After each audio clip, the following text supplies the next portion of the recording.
मित्रों, हाल में संपन्न विधानसभा चुनावों में पूरी तरीके से ध्वस्त होने के बाद और विपक्ष के इस तथाकथित इंडिया गठबंधन के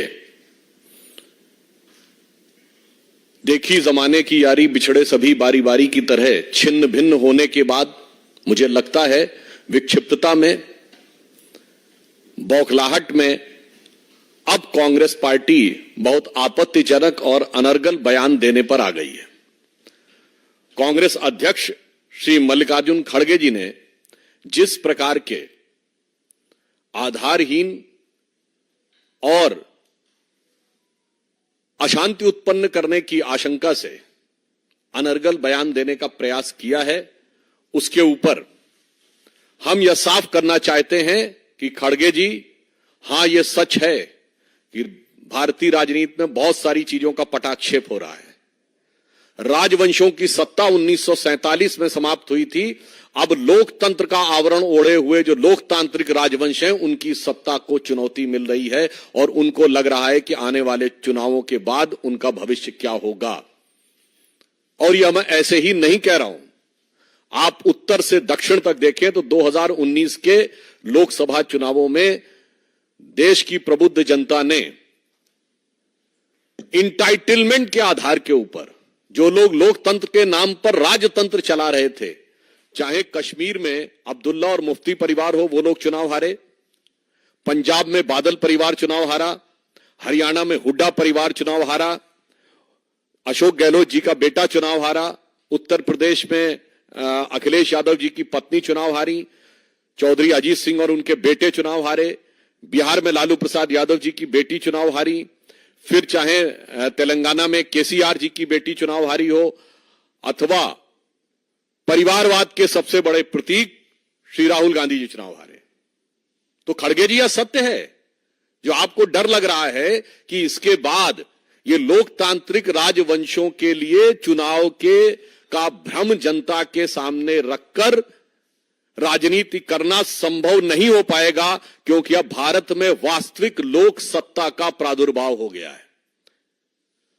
सो वॉट एवर श्री खड़गे जी saying, it is real meaning is that those dynastic politics under the garb of democracy, which is continuing, which has been totally discarded by voter in the last election, now seems towards an eclipse, and the true emergence of true democracy is there in the offing, जिसमें भारत के सभी युवा और सभी मतदाता, जो प्रधानमंत्री जी ने कहा है, भारत का गरीब, भारत का किसान, भारत की महिला और भारत का युवा अपनी शक्ति के साथ उभर कर सामने आ रहा है। वैसे ये लोग जो लोकतंत्र की बात करते हैं, तो मैं याद दिला देना चाहता हूं, कांग्रेस पार्टी के पहले प्रधानमंत्री श्री जवाहरलाल नेहरू 0 वोट पाकर प्रधानमंत्री बने थे। अप्रैल 1946 में कांग्रेस कार्य समिति की बैठक में 16 कांग्रेस कमेटियों में से एक ने पट्टाभी सीतारमैया को और एक ने कृपलानी जी को वोट दिया था, और बाकी सारे के सारे वोट सरदार पटेल को मिले थे और 0 वोट जवाहरलाल नेहरू को मिले थे। और इस बात की, उस घटना के अंदर का point by point, minute by minute reference Kripalani की किताब माय डेज विद गांधी में है, मौलाना आजाद की किताब इंडिया विंस फ्रीडम में है, दुर्गा दत्त की किताब India from Curzon to Nehru and thereafter में है। और जो अंतिम प्रधानमंत्री हुए, हो सकता है कि वो व्यवहारिक दृष्टि से कांग्रेस पार्टी के अंतिम ही प्रधानमंत्री भविष्य के लिए सिद्ध हों, doctor Manmohan Singh, the accidental prime minister, उनको कोट कर रहा हूं। प्रणब मुखर्जी जी की पुस्तक का विमोचन करते समय सोनिया गांधी जी की उपस्थिति में स्वयं डॉक्टर मनमोहन सिंह जी ने कहा कि जब मुझे प्रधानमंत्री बनने के लिए कहा गया तो मैं प्रणब दा के पास गया, मैंने कहा प्रणब दा आप मुझसे अधिक योग्य हैं। डॉक्टर मनमोहन सिंह कहते हैं प्रणब दा आप सबसे अधिक योग्य हैं, मगर मैडम ने मुझे कहा है। लोकतंत्र का अद्भुत स्वरूप है। पहले प्रधानमंत्री से लेके अंतिम प्रधानमंत्री तक, 0 वोट से लेके 0 वोट तक प्रधानमंत्री बनाने वाले लोग आज कहते हैं कि लोकतंत्र हमें समझ में नहीं आता है और लोकतंत्र के वास्तविक रक्षक वो हैं। फिर मैं कह रहा हूं, भारत के इतिहास में इनके जितने प्रधानमंत्री बने, इंदिरा गांधी जी क्या चुन के आई पहली बार? नहीं, कांग्रेस के अंदरूनी लड़ाई, इंडिकेट सिंडिकेट की लड़ाई में गूंगी गुड़िया के रूप में आई। स्वर्गीय राजीव गांधी जी का चुन के आए? नहीं, इंदिरा जी की दुखद हत्या से उपजी परिस्थितियों के कारण बनाए गए। श्री पीवी नरसिम्हा राव कैसे बने सबको पता है, और डॉक्टर मनमोहन सिंह सबको पता है। तो भारत के राजनीतिक इतिहास में लोकतांत्रिक ढंग से अगर किसी पार्टी के दो ही प्रधानमंत्री चुन के आए, जो जनता के सामने हमने रखा यह प्रधानमंत्री होना चाहिए और जनता ने चुन के कहा यही प्रधानमंत्री होना चाहिए, एक श्री अटल बिहारी वाजपेयी और एक श्री नरेंद्र मोदी। क्या बात करते हैं। और जहां तक लोकतंत्र की रक्षा की बात है, तो जवाहरलाल नेहरू जी ने मजरूर सुल्तानपुरी को 2 साल इसलिए जेल में रखा था कि उन्होंने आर्टिकल लिख दिया था कि नेहरू जी की स्टाइल ऑफ फंक्शनिंग में हिटलर की झलक नजर आती है। और आज हिटलर की मौत कितने क्या क्या बोला जाए, कब्र खुदेगी, कुत्ते की मौत जैसे शब्द बोलकर जलवाए जलाल से जलवा अफरोज हो रहे हैं और कह रहे हैं लोकतंत्र नहीं है। फिर आप देखिए, और इतना ही नहीं, मौलाना आजाद ने अपनी किताब इंडिया विंस फ्रीडम में लिखा है कि नेहरू जी को किसी दूसरे की तारीफ बर्दाश्त नहीं थी अपने सामने। ये वो 40 पेज हैं जो उन्होंने कहा था कि उनकी मृत्यु के 30 साल बाद प्रकाशित किए जाएं, जो 1988 में प्रकाशित हुए थे। आइए साहब, राजीव गांधी जी के जमाने में एक अखबार उनके खिलाफ लिख रहा था तो उसके ऊपर इनकम टैक्स का छापा और बिजली काट दी गई थी। और आज की युवा पीढ़ी को याद रखना चाहिए, राजीव गांधी जी के जमाने में एक पोस्ट एंड टेलीग्राफ एक्ट आया था, जिसमें सरकार को यह अधिकार दिया गया था कि वो जिसकी चाहे चिट्ठी खोलकर पढ़ सकती है और आपत्तिजनक बात लिखे तो कार्रवाई भी हो सकती है। जैसे आप कल्पना करिए कि सरकार आज आपके सारे कम्युनिकेशन पढ़े और पढ़कर केवल उसी के आधार पर कार्रवाई कर सके। वो तो ज्ञानी जैल सिंह जी ने उसे पास नहीं होने दिया था। पीवी नरसिम्हा राव, अभी मैं इंदिरा जी की बात नहीं कर रहा हूं, पीवी नरसिम्हा राव, भारत की एकमात्र सरकार जो पैसा लेकर अपने को विश्वास मत प्राप्त किया, यह कोर्ट में साबित हुआ। 1994 झारखंड मुक्ति मोर्चा रिश्वत कांड, झारखंड मुक्ति मोर्चा के 3 सांसदों ने पैसे लिए 1-1 करोड़ और बैंक अकाउंट्स में बरामद हो गए वो पैसे। वैसे आज भी बरामद हो रहे हैं, बहुत थोड़े से बरामद हुए हैं, अभी तो 36 लाख बरामद हुए हैं, 2 ठो BMW बरामद हुई हैं। पर सोचिए कि इनकी फितरत तो कितनी पुरानी है कांग्रेस साथ गठबंधन। एकमात्र प्रधानमंत्री जो उसके बाद भ्रष्टाचार के आरोपों में अदालत की चौखट पे खड़े हुए। और उसके बाद जब सोनिया गांधी जी की छत्र छाया में मनमोहन सिंह जी की सरकार चली, तब तो हिंदू आतंकवाद जैसे शब्दों का प्रयोग करके बगैर चार्जशीट फ्रेम किए हुए लोगों को बरसों बरस जेल में रखा गया, उनके साथ अमानवीय व्यवहार किया गया, महिला कैदियों के साथ किस किस प्रकार की घटनाएं की गई वो सबको पता है। और इसके उपरांत जो लोकतंत्र की बात करते हैं, अब अगर इंदिरा जी की बात की जाए, जिस समय लोकतंत्र वास्तविकता में खत्म हुआ था, आज की पीढ़ी जो हमारी जनरेशन के भी लोग हैं उनको भी नहीं मेमोरी है, इसलिए भारत की 3/4 जनसंख्या को नहीं पता है। क्या आपको पता है कि एक बार लोकसभा का कार्यकाल बढ़ा दिया गया था, ये 5 साल से बढ़कर 6 साल? यस, इंदिरा गांधी जी के समय में इमरजेंसी में। आपको पता है कि मूल अधिकार समाप्त कर दिए गए थे। और मैं याद दिलाना चाहता हूं कि लालू प्रसाद यादव जी की बेटी का नाम मीसा है। वो क्यों है? MISA एक एक्ट था, maintenance of internal security act during emergency, जिसमें अगर किसी को जेल में डाल दिया जाए तो वो जमानत के लिए अर्जी नहीं दे सकता था, वो कोर्ट नहीं जा सकता था। एक बार जेल में गए तो अंदर, न वकील, न अपील, न दलील, अंदर। और उन्होंने उस समय संकल्प लिया था कि कांग्रेस को मैं उखाड़ फेंकूंगा, इसलिए अपनी पुत्री का नाम मीसा रख रहा हूं ताकि जब भी पुत्री का नाम पुकारूंगा तो याद आएगा। और आज कहां से कहां पहुंच गए वो सबको दिखाई पड़ रहा है। अब मैं याद दिलाना चाहता हूं, ये जिस प्रकार की चीजें थी, आज मैं याद दिलाना चाहता हूं कांग्रेस पार्टी को, क्या कोई ऐसा भी व्यक्ति है जो कांग्रेस पार्टी का सांसद रहने के बाद 1 साल के गैप के बाद सुप्रीम कोर्ट का जज बन जाए? जस्टिस बहरुल इस्लाम, असम हाई कोर्ट के जज, पहले जज रहे, फिर कांग्रेस के टिकट पर लोकसभा का चुनाव, फिर चुनाव नहीं हुआ तो राज्यसभा में आए, फिर राज्यसभा से हटने के बाद 1 साल के गैप के बाद सुप्रीम कोर्ट के जज बन गए। 3 जजेस को सुपरसीड किया गया, वो तो एक अलग बात है। मगर मैं यह भी बताना चाहता हूं कि उन्होंने अपने समय में क्या कहा था, यह क्या विचार था, यह केवल 10 सेकंड की क्लिप अगर आप सुने। Mr. Shah know what is happening in the political world? What are the forces at work which want to destroy a developing economy? Is a judge competent to decide that? Then why have democracy? Why have elections? Why have political people in power? ये किसकी आवाज है? श्रीमती इंदिरा गांधी जी की। और ये किस विचार से प्रेरित है, ये भी मैं बताना चाहता हूं।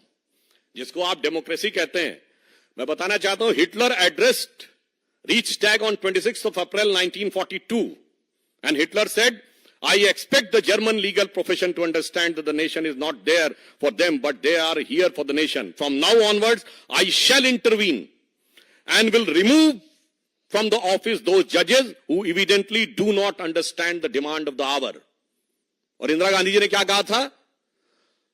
पार्लियामेंट के फ्लोर पे कहा गया था कमिटेड जुडिशरी की बात, और यह कहा गया था कि जजेस को हमारी विचारधारा के अनुरूप चलना होगा। आज वो लोग कहते हैं डेमोक्रेसी। आपको पता है, नाजियों की एक बड़ी फेमस फिल्म थी ट्रायम्फ ऑफ द विल, 1934 में उसका मंचन हुआ नाजी पार्टी के कन्वेंशन में।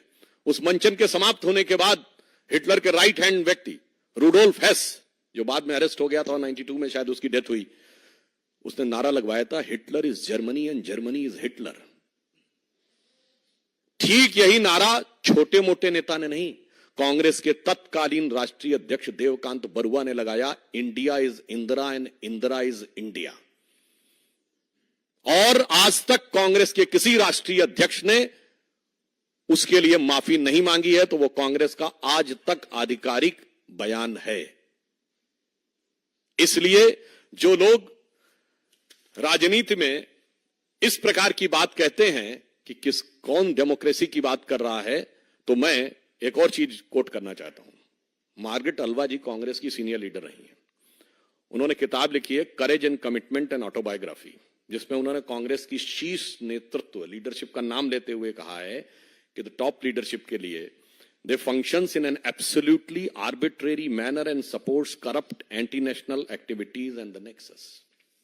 तो आपके नेता के बारे में कह रहे हैं। और नटवर सिंह ने क्या लिखा है, one life is not enough. PV Narasimha Rao की किताब द इनसाइडर। अरे क्या क्या सुनेंगे भाई। तो मैं साफ बात कहना चाहता हूं, यह सच है, जो आर्बिट्रेरी अधिनायकवादी शक्तियां थीं, उनके हाथ से अब सत्ता को निर्णायक रूप से जाने का समय आ गया है। और यह साफ दिख रहा है। वहीं श्री नरेंद्र मोदी जी के नेतृत्व में भारत एक नए स्वरूप की तरफ आगे बढ़ रहा है, जहां पर कि 44 करोड़ लोगों को मुद्रा योजना के तहत लाभ मिला है, जनधन योजना के 50 करोड़ अकाउंट बने हैं, 4 करोड़ गरीब लोगों को आवास मिला है, सत्ता में सबको सम्मान, सबको स्थान मिला है। वैसे एक और बात बता दूं, भारत के इतिहास में एक ही प्रधानमंत्री हैं, श्रीमती इंदिरा गांधी जी। कोर्ट ने जिनको करप्ट प्रैक्टिसेस और माल प्रैक्टिसेस के लिए दोषी साबित कर दिया, उसके बाद उन्होंने कोर्ट के निर्णय को रौंद दिया। और एक ही बार नहीं रौंदा गया, 2 बार रौंदा गया। 1985 शाहबानो केस, कि जब लगा सुप्रीम कोर्ट शरिया के खिलाफ जा रहा है, तो supreme court has been trounced by the brutal majority in the parliament in favour of sharia, and this was a secular state. वरना दुनिया में कोई एक सेक्युलर स्टेट का उदाहरण बताएं जहां शरिया सर्वोच्च न्यायालय से ऊपर हो।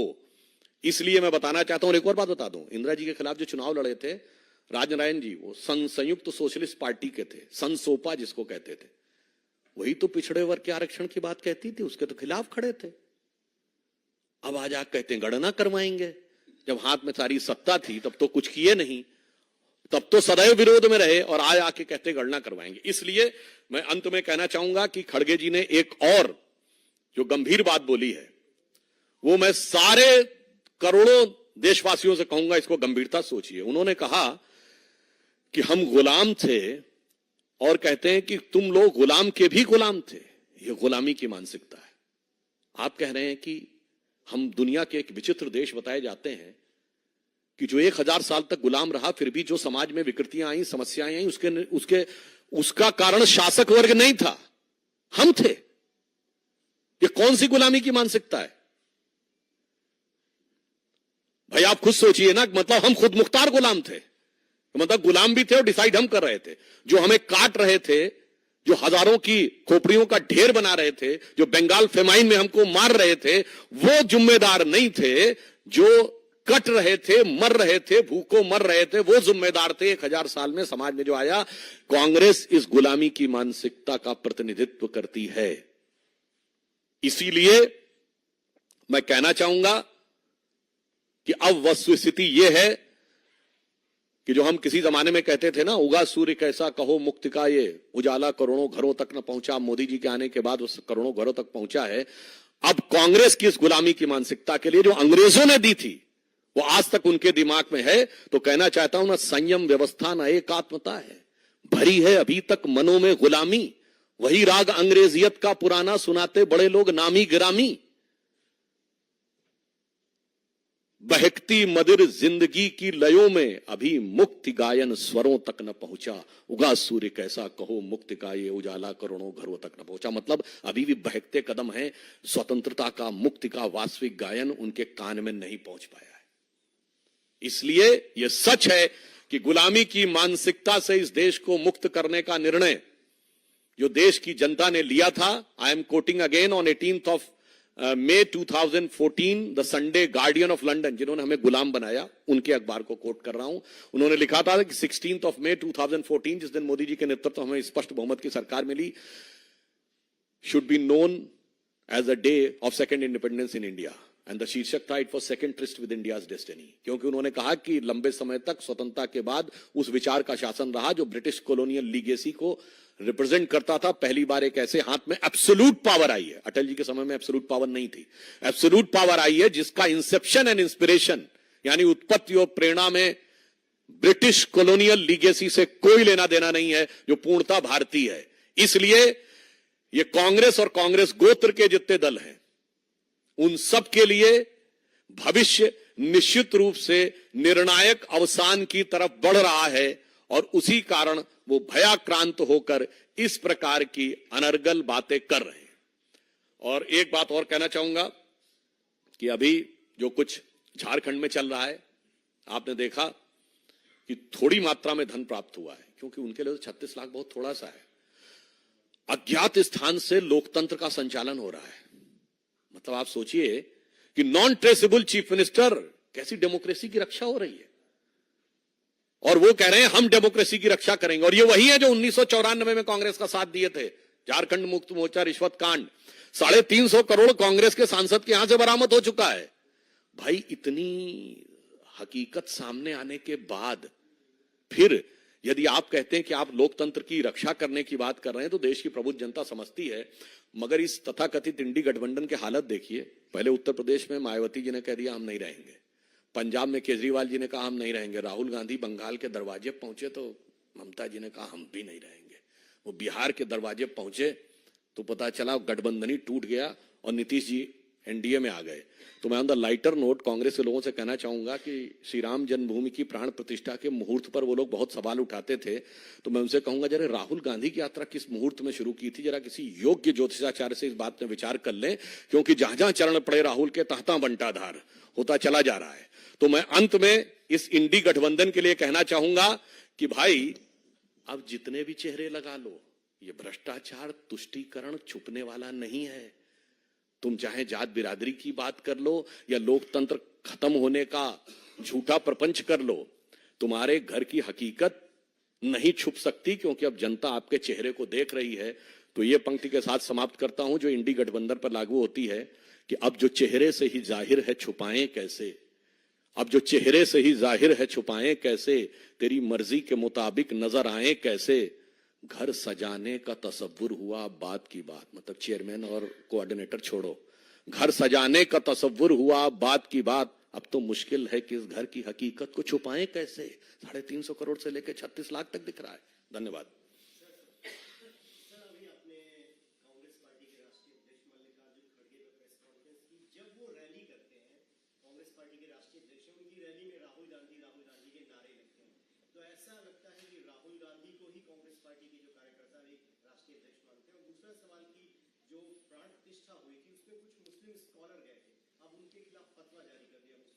मुझे लगता है कि उस फतवे के संदर्भ में जो तथाकथित सेकुलर लोग हैं, जो अपने को सेकुलरिज्म का सूरमा और स्वघोषित अलंबरदार कहते हैं, उनसे हमें प्रतिक्रिया की अपेक्षा है। और खड़गे जी ने जो बात कही तो देखिए बिल्कुल बिल्कुल साफ है। खड़गे जी आज राष्ट्रीय अध्यक्ष भी हैं और राज्यसभा में नेता प्रतिपक्ष भी हैं, कांग्रेस के सबसे वरिष्ठ नेता हैं। आयु की दृष्टि से अगर राजीव गांधी जी जीवित होते तो उनसे अधिक आयु के हैं, मगर क्या करें, रैली राहुल गांधी के लिए करना पड़ती, जो न राष्ट्रीय अध्यक्ष, न उपाध्यक्ष, न महासचिव है, न नेता प्रतिपक्ष हैं। पिछले के पिछले लोकसभा सत्र में याद करिए, राहुल गांधी जी बयान दे रहे थे और नेता प्रतिपक्ष लोकसभा अधीर रंजन चौधरी जी बाईं तरफ खड़े थे, नेता प्रतिपक्ष राज्यसभा खड़गे जी दाईं तरफ खड़े थे। ये कांग्रेस का असली चेहरा है, ये है लोकतंत्र का असली चेहरा, जो जवाहरलाल नेहरू से लेके मनमोहन सिंह तक है, वही आज सामने दिखाई पड़ रहा है। इसलिए अब कितने भी मुखौटे लगा लें, इस चेहरे की हकीकत को छुपा नहीं सकते।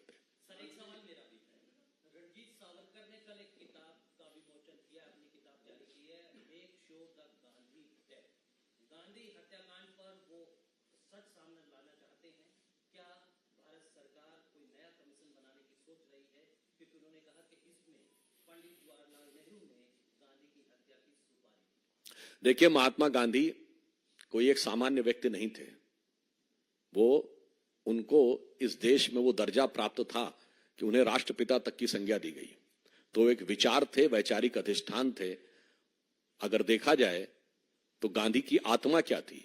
उनका नित्य का भजन था रघुपति राघव राजा राम, राजनैतिक दर्शन था राम राज्य, और अंतिम शब्द था हे राम, जो आज तक उनकी समाधि पे लिखा है। और गांधी जी की आत्मा की वास्तविक हत्या उस दिन हुई जिस दिन गांधी नाम के स्वयंभू उत्तराधिकारियों ने कोर्ट में हलफनामा दे दिया कि राम काल्पनिक थे, अर्थात महात्मा गांधी की समाधि पे लिखे हुए राम को, यानी गांधी के दर्शन को, भजन को, शब्द को झूठा कह दिया। मुझे लगता है महान व्यक्तित्वों की आत्मा के साथ ऐसा दुर्धर्ष प्रयोग करने वालों को जनता उचित दंड देगी।